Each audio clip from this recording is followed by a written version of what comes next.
कहानी की शुरुआत होती है एक व्यस्त बंदरगाह से, जहां तस्करी का काला खेल चलता है। इस पूरी ऑपरेशन के पीछे खतरनाक और चालाक सरगना साइमन, जिसके लिए उसका भरोसेमंद लेकिन निर्मम आदमी दयाल काम करता है। साइमन का बेटा अर्जुन अपने पिता के इस गैरकानूनी धंधे से नफरत करता है और एक ईमानदार कस्टम अफसर बनने की राह चुनता है। इसी दुनिया से दूर देवा एक पुरानी हवेली जैसे बोर्डिंग हाउस का मालिक है। एक दिन देवा को खबर मिलती है कि उसके 30 साल पुराने जिगरी दोस्त राजशेखर की अचानक मौत हो गई। दोस्ती का फर्ज निभाते हुए वह राजशेखर की बेटियों प्रीति और उसकी 2 बहनों की जिम्मेदारी अपने कंधों पर लेना चाहता है, लेकिन जल्दी सच सामने आता है। राजशेखर की मौत दिल के दौरे से नहीं, बल्कि सीने पर वार करके हत्या से हुई है। देवा जब जांच शुरू करता है तो पता चलता है कि राजशेखर एक खतरनाक आविष्कार किया था, इलेक्ट्रिक चेयर वाला चैम्बर, जो किसी भी लाश को मिनटों में राख में बदल सकता था। सरकार ने इसे खतरनाक मानकर बैन कर दिया था, लेकिन दयाल ने धमकी और दबाव से राजशेखर को मजबूर किया। वह इस मशीन का गैरकानूनी इस्तेमाल कर दुश्मनों का सफाया करना चाहता था।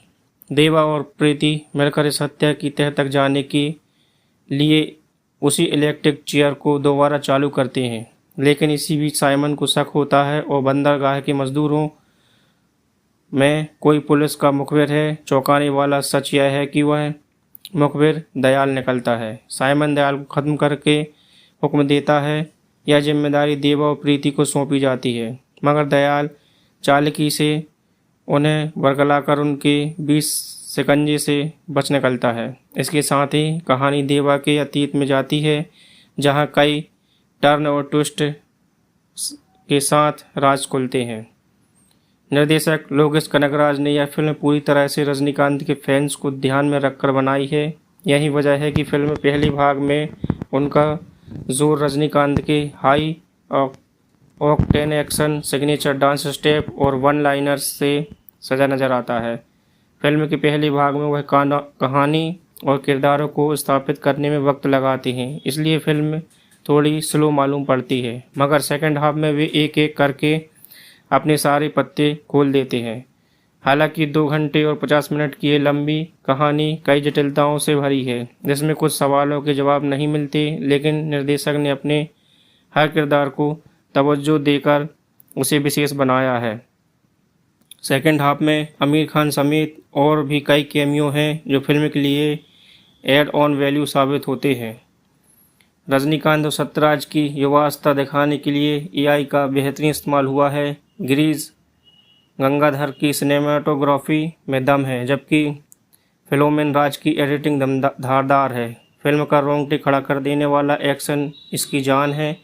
अनिरुद्ध का म्यूजिक विषय के मुताबिक है, जबकि बीजीएम नंबर 1 है। रजनीकांत के फैंस के लिए यह उनकी एक विजुअल ट्रीट साबित होती है, जहां थलाइवा की दमदार वापसी हुई है। उनकी मास अपील, चपलता और उनके थलाइवा के नाम को चरितार्थ करता है। एक्शन के साथ साथ इमोशनल दृश्यों में भी अपनी सीनियरिटी का परिचय देते हैं। 74 साल की मेगास्टार पर्दे पर अपनी जादुई क्षमता का परिचय देता है। सीटियां मारते, तालियां पीटते नजर आते हैं पब्लिक। साइमन के रोल में नागार्जुन एक परफेक्ट खलनायक के रूप में रजनीकांत से लोहा लेते हैं।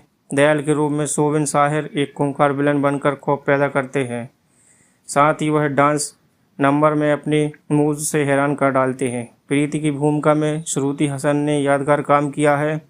कल्याणी के किरदार में रचिता राम एक सरप्राइज पैकेज के रूप में सामने आती हैं। उनके एक्शन सीन्स काफ़ी रोमांचक हैं।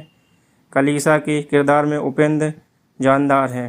राजशेखर के रोल में सत्यराज अपनी दमदार मौजूदगी दर्ज करवाते हैं, जबकि क्लाइमैक्स में आमिर खान का कैमियो तुरुप का इक्का साबित होती है।